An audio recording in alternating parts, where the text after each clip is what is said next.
What is the worst thing you've overheard while pretending to be asleep? Something like, she's too old for this, I'm not going to carry her up to bed anymore. And that was the last time I was magically transported from the living room couch to my bedroom. This is so sad. My son is nearly 13 and was 11 when I was last able to pick him up. When I did, I nearly threw my back out and realized this would be the last time I would be able to carry him. I ended up sitting in his bed crying. I can still carry my daughter, 6, at least. In college, woke up to roommate's bed creaking. I shoot up to see what the hell is going on. There I see some woman on her back with her legs full spread eagle, and my roommate just pile driving it like it was his last day on earth. Like a good bro, I quickly lie back down and pretend to be asleep. In between gasps of air, is your roommate awake? Him, nor he sleeps through anything. Cut to next morning. I casually get up and turn on my PlayStation 2 and start playing some random game. Roommate's fling gets up and casually comes over and sits next to me. Her. Good morning, my name me. Good morning, her name her. Did you sleep good last night? Me, yeah, I can sleep through anything. As the last word left my mouth, I immediately realize I blew it. She began a huge flurry of slaps at my roommate while cursing at him. He didn't care because he was too busy laughing the whole time. I was a camp counselor. 2 girls very much liked to make hot or not lists. One of them suggested a male counselor was hot, and the other said he was saying mean things about me behind my back, which made him not hot. Hurt to hear that from my campers, but glad they supported me. Old roommates planning to kick me out. My mum on a payphone, begging her boyfriend for more heroin. My mum having an affair with her fiancé's best friend, who was married, in the same room that I was sleeping in. I was like 10 years old. That I was dying with meningitis, but jokes on the doctors, I'm still kicking. My family were staying at a friend's house and had to share a room. My dad comes to bed hammered and says to my mum something along the lines of, "Does it impress you that I'm this drunk and can still perform?" I actually wanted to die. My mum trying to calm my dad down out of a suicidal fit. My brother and I had been really bad that day, and when he grounded us, we both told him that we hated him and wanted him to go away. He didn't do anything wrong. My brother and I were just a couple of immature little cunts. I'm pretty sure blackout drunk at this point, which I had never seen and still haven't saw since then, walked into our room that night and I pretended to fall asleep. Then he just started these deep, haunting sobs that I'll probably never forget. He stumbled outside and we could hear him begging my mom to let him die and sobbing. All I've ever wanted in my entire life was to be a better dad than mine. I was only 11 or so, but it fucking destroyed my heart. I think that's the time I learned that emotional pain can actually physically hurt. I was hunched over in my bed, bawling my eyes out and on the verge of throwing up. I also felt like an asshole for crying over what we said. My brother was thankfully able to sleep through it all. I think about that once every 2 weeks or so, and I always message him to tell him I love him when I do. I hope he forgot about it, but being a dad myself now, I don't think it's something you totally forget. It might not hurt like it did in the moment, but I don't think you forget, like most heartbreaking things, I guess. My friends talking about going into my wallet later and steal my money, and then leave before I notice. I kicked them out.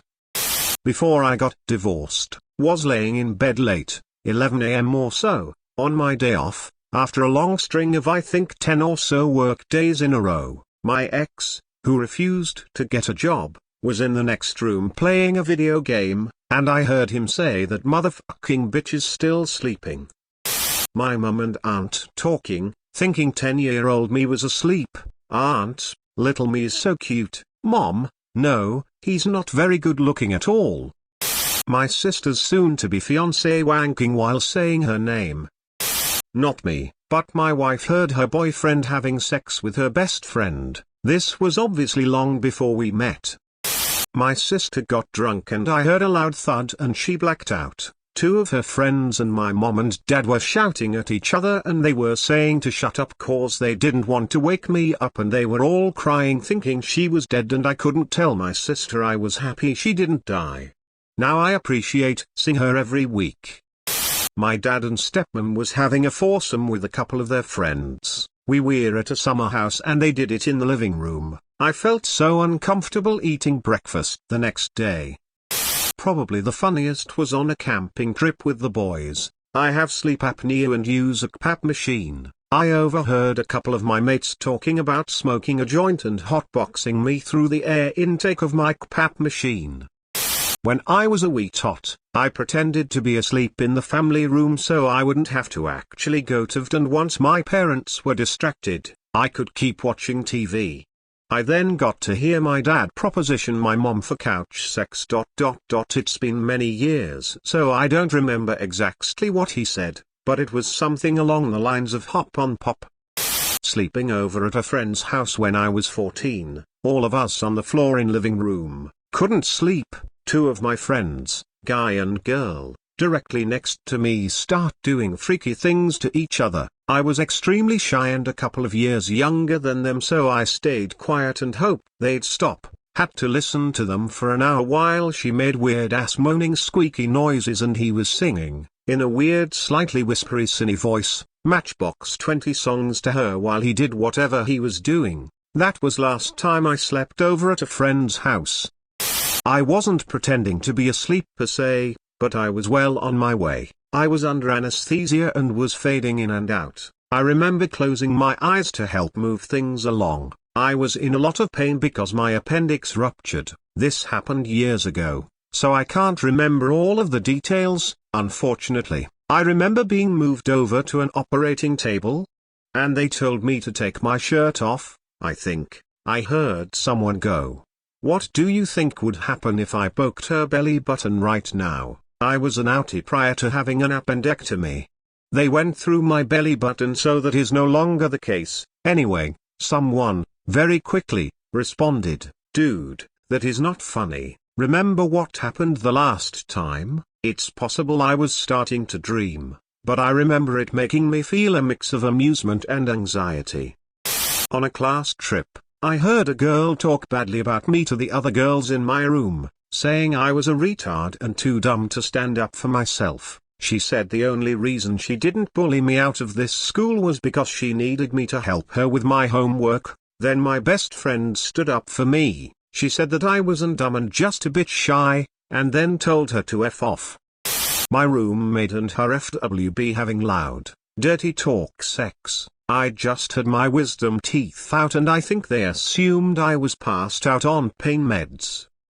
When I was around 8 years old I was supposed to be asleep, but I snuck downstairs to get milk or something. I heard talking going on downstairs, so I stood still and listened. My mum was talking to my brother about how much of a problem I was and how she hated me. She always liked my brother more. I just silently crept back upstairs and cried myself to sleep. Good times. I wasn't pretending to be asleep so much as they assumed I was asleep. My in-laws thought I was still napping after dropping my kid off at school, and they started to shit-talk me. They said I was a terrible mom. I didn't care about my kids at all and they better buy a cake because I would rather sleep all day than make him a cake. It was his birthday and my God, it was only 10 a.m. It doesn't take that long to make and frost a cake for him. Anyways, I cried in my room for 2 hours before they left to buy groceries and drink themselves into a stupor, before I got up and made the cake and birthday dinner my child asked for. I didn't tell my husband what they said until a week later because I didn't want to ruin his or my child's day.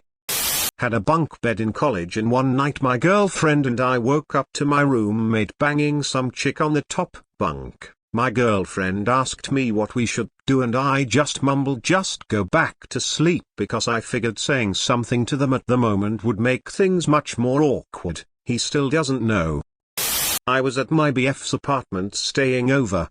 His roommate also happened to have some friends who were dating there as well. I was in my BF's room and they were sleeping in the living room. They were definitely fucking. Weirdest thing of it all were these literal banging sounds, like someone was hitting the fucking wall. The whole time I had to piss like a motherfucker, but getting to the bathroom involved walking by the living room and I did not wanna risk it. When we woke up the next morning, someone had ripped a chunk out of one of the curtains and the TV remote was snapped in half. To this day I don't wanna know what was going on in there. Roommate's boyfriend and his friend came into my room when they thought I was asleep. It was warm and I was sleeping naked with minimal blanket coverage. I froze and pretended to sleep. They proceeded to talk about my body and how it was anyone's type, also how easily it was to drug ladies these days. Oh, and also the friend talked about how easy it would be to steal, sell my boyfriend's boat motor that he had stored in the room. Yeah, so they were kicked out and friend became an ex-friend because she was pissed I'd let my boyfriend kick them out. Found out my dad's best friend died. They have been friends since they were literally 5 years old, went to the same schools, stayed best friends for 50 years. When he became an alcoholic and cut off contact with everybody, my dad still reached out to him multiple times even though he obviously wasn't ready. He eventually got off the drink and they became really close again and were calling each other every day. I woke up to the phone ringing and my dad looking at it and immediately saying to my mum, "Oh God, I think he's dead." He knew that she only called when something bad was up and he had been hospitalized multiple times because of his drinking. I remember saying on a post years ago that I dread to think of the day that his best friend died because I knew it was coming soon because of his past. My dad is old and is the type of guy who just wants a chat, and I know a lot of people he talks to don't want to do that. Anyway, I heard it all unfold and pretended to sleep because I just did not know what to say. I couldn't imagine losing a best friend for that long. I sat in my bed for hours thinking about it but just laying still. I didn't fully process it until I went to work and I spent nearly 2 hours crying in the toilets. That was the only time I cried in my adult life. Thanks for listening to Reddit Binge. Please subscribe and click the notification bell for more uploads.